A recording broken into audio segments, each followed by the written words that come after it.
I was yours for the taking. Guess I needed a home, but if I'm not mistaken, you were good on your own. And I know I was drunk enough. Didn't know it would mess me up, yeah. Now I'm truly awakened up. Say you wanna talk again, but it's time I do this my way. I don't wanna be your friend. Think we hit our expiration date. I want you to feel the weight, feel the hate that I felt when we came to an end. You don't get to call me up, tell me that you need forgiveness. You're the one who called it off, broke my heart in just a minute. No, you don't get to call it love when it wasn't even close. No, it wasn't even close. I was young, kind of broken when I met you that night.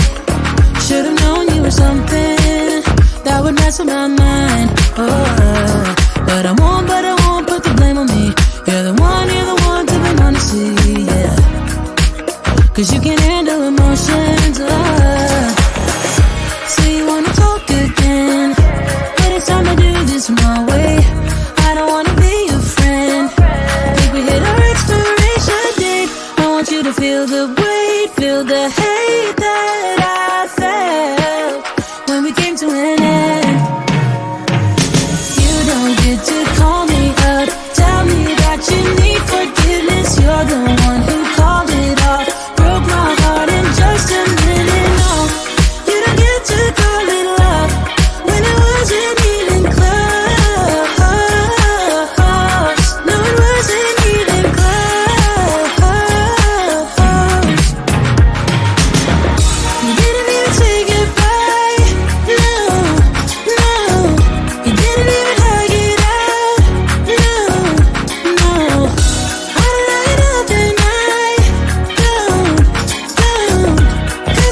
closer to ya.